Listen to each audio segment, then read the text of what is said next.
Right, turns out, although I thought I'd got to the shop on time because I drove so fast in my V8, the shop actually closed an hour ago. So let's do a little video in the car park before we lose the light. The moon is just coming out over there, look, lovely. And I got a neat little sort of police spec Skoda Octavia VRS, keeping my Jag company. So this is evening number 1 with my Jag. I've just collected it and driven it, I don't know, 50, 60 miles home, something like that. So let's have a very brief look at the aesthetics of my Jag. Now, this is a 1999 XK8. It was launched in 96, so it's the early style on the early style alloy wheels, which when this car came out I hated, but when you look at it now, they actually look really smart. There's something about the sort of early style wheels that is just, it just suits it really well. It's a very sleek looking car, isn't it? I mean, look at that, it just looks wonderful. It does. I mean, it's all about the looks with this XK. Can you find a better looking car than that? Look at the lines, look at the proportions. You know, with a modern car, the wheels, you can never get the wheels to look big enough on a modern car because of what they do with car design. The way they flare the arches and the way they have the angles and the lines and the strafes going all the way through the car and massive wheel arches. You literally can't find large enough wheels to suit the car. This, on the other hand, you know, those are the smallest wheels that came on this XK, and it looks perfect. The proportions are just spot on. You know, if you don't know your cars, would you know that this is like a £3 car? Really, honestly, if you saw that in a car park, are you going to know that it's only literally a couple of grand?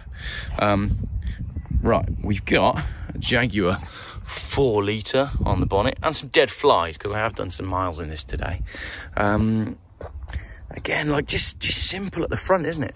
Are they meant to be fangs coming down off the bonnet? I mean, it's sort of a throwback to the E-Type, that, isn't it? That's exactly what the E-Type had.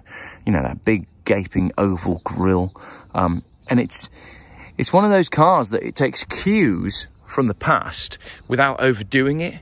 Because if you try to overdo the tribute to the past thing on a modern car, what you end up with is a badly proportioned sort of replica of the original.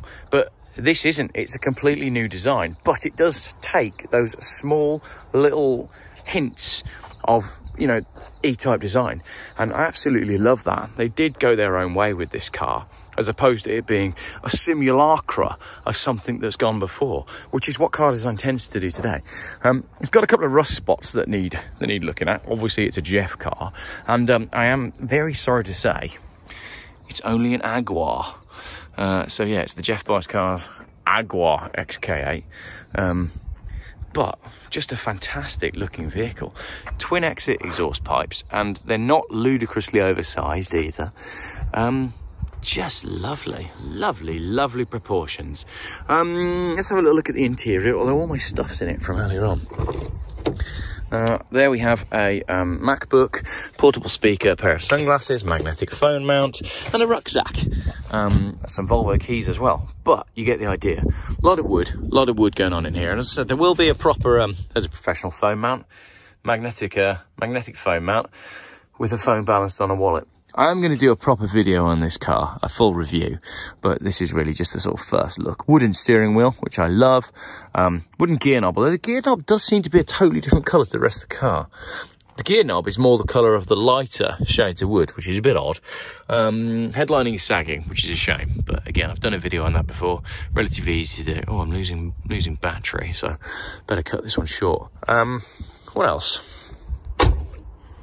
It's just rather lovely. I mean, it's not the best Jaguar XK8 in the country, but it was the cheapest Jaguar XK8 in the country. I have bought this car. I have paid for this car, almost. And yeah, it's come from Geoff Easter, Chris. And as I said, there will be lots more video to come on this, but is that an inviting interior or what? See if I can show you the engine. Should we go and have a look at the 4 litre naturally aspirated 290 horsepower engine? Let's go and do that. I tell you what, there are a few things that I don't like about this car. I don't like the mirrors. I think they did all of the beautiful shapely design and then they got to the mirrors and they gave up. I also don't like the Why is this so big? Why is that bit so big, right? And whilst we're on the things that I don't like bit, these are totally pointless. Right in the middle of your dashboard, battery voltage, a clock, and your oil temperature. What's the point? I just feel like they just could have thought out the dashboard a bit better. Nothing seems to be where you want it, and you don't seem able to find the information that you want.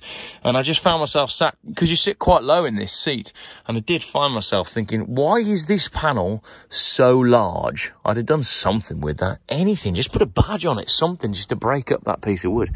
But maybe that's what they're going for, and maybe that's where, you know, they're harking back to the past. Went over the top, because it does look like a very old-fashioned Jag dashboard. Now, the bonnet opens up this way, which is pretty cool. And there she is. So, big old 4-litre V8. They always smell hot, these big V8s. They always do. So, there we go. 290 horsepower, I think, of Britain's finest. I believe this was built just down the road from where I collected it from, actually, which is cool. So a proper British big cat eventually, because I do go on about British big cats quite a lot, and it's about time we had a proper V8 and a big luxury Grand Tourer on the channel. I did actually get 35 miles to the gallon on the drive home. Average. To be fair, I did reset that on the motorway, and since then I have managed to deplete that completely. But thanks for watching my video, and now I'm going to have to go find a shop that is open. What do we think of the Skoda Octavia VRS? That's got to be an ex-cop car, hasn't it? What do you reckon, people? It's even got like the it's not a current cop car, is it? I hate the word cop. It makes me sound like the Sun newspaper. It's very disrespectful to call the police cops.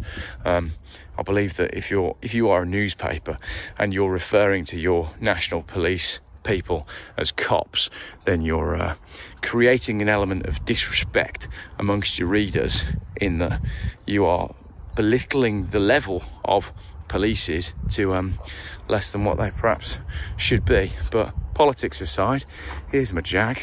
Right, I am now off to another shop.